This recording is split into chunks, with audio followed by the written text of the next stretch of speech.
Hi there. One of my favorite dishes as I grew up was an easy dish of chicken stewed in vinegar, which was always one of my favorites. But here we have a variation on this vinegar stew, where we stew pork shoulder in vinegar and tomatoes and end up with a dish that I think will be very satisfying if you have a taste for foods heavy in vinegar. For this dish, we're using an enameled cast iron Dutch oven because we'll be using lots of tomatoes and vinegar. All my life I've been making this recipe with chicken, but I recently learned it also goes great with pork shoulder. So we're taking a good knife and cutting about 3 to 4 pounds off of this pork shoulder, leaving a lot of meat on the bones so that we can slow cook the bones another time. We cut off the extra skin and we've got a bunch of pork to cook.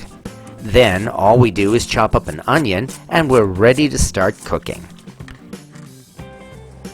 Add some oil to the pot and we brown the pork to add some extra flavor. Enamel doesn't sear as well as bare cast iron, but it still does a good job browning even if the pork sticks to the pan a little. We sear the pork in batches so that we don't crowd the pan.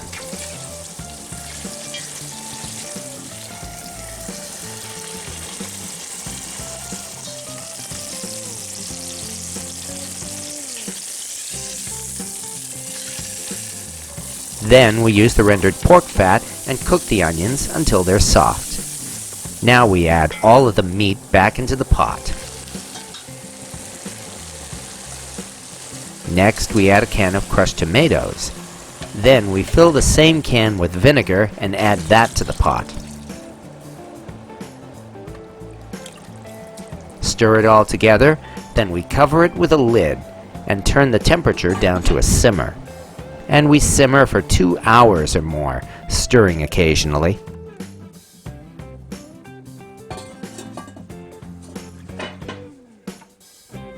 About half an hour before we're ready to serve, prepare a pot of rice to go with the pork.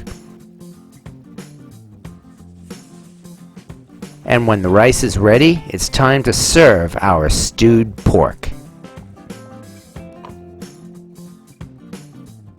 Stewing this in vinegar and tomatoes has thoroughly cooked the pork, and it pulls apart easy.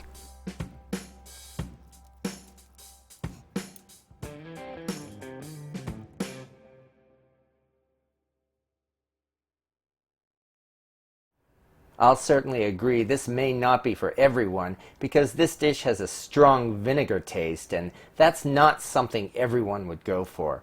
But if you consider salt and vinegar chips to be one of your favorite foods and you enjoy the taste of vinegar the way I do, I hope you'll give this a try because it's easy and inexpensive, and most of all, I think it's delicious. Thank you for watching.